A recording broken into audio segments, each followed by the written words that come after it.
बच्चों, आज हम आपकी हिंदी पाठ्य पुस्तक साखी का अनुवाद करने जा रहे हैं। तो सबसे पहले आप अपनी बुक खोल लीजिए और पेंसिल रखिए। जो भी इसमें कठिन शब्द आएंगे हम उनका अनुवाद करते हुए चलेंगे। ठीक है बच्चों?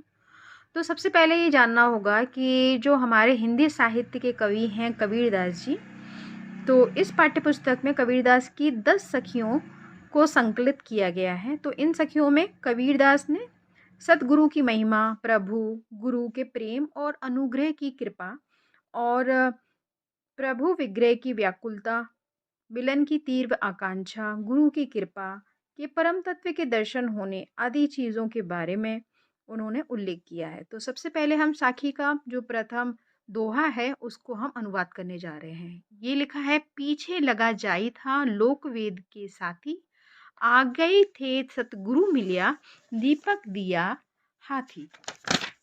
तो अब हम इसका अनुवाद करने जा रहे हैं। सबसे पहले हम देखेंगे लोक वेद के साथी, यानी लोक और वेद की परंपरा में बंधा हुआ। फिर आगे एक शब्द आता है दीपक। दीपक मीन्स होता है दिया।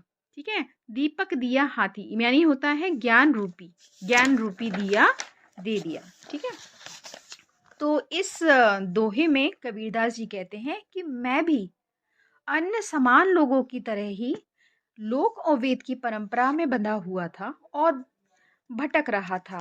कहाँ भटक रहा था? संसार में भटक रहा था। मार्ग में सामने से गुरु मिल गए, जिससे मेरे हाथों में ज्ञान रूपी दीपक दे दिया। यानी वो बता रहे हैं कि मैं भी जो सामान्य लोग होते हैं, सामान्य लोगों की तरह ही, जैसे लोक और वेद की परंपरा में बंधे हुए होते हैं, उसी तरह मैं भी बंधा हुआ संसार में भटक रहा था। और मार्ग में सामने से मुझे गुरु मिले, जिन्होंने मेरे हाथों में ज्ञान रूपी दीपक दे दिया, अर्थात सतगुरु का ज्ञान प्राप्त हुआ। इस प्रकार दीपक के प्रकाश से मार्ग का सारा अंधकार नष्ट हो गया है। कहा जाता है ना कि गुरु की कृपा से जो भी हमारे मार्ग में आने वाले जो भी अंधकार होते हैं वो नष्ट हो जाते हैं।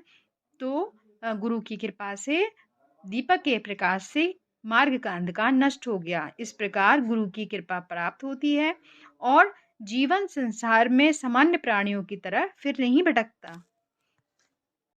अगर आपको किसी पद पर अगर कोई डाउट है या फिर नहीं समझ में आ रहा हो तो आप उसके लिए कमेंट में लिखिए अपना डाउट।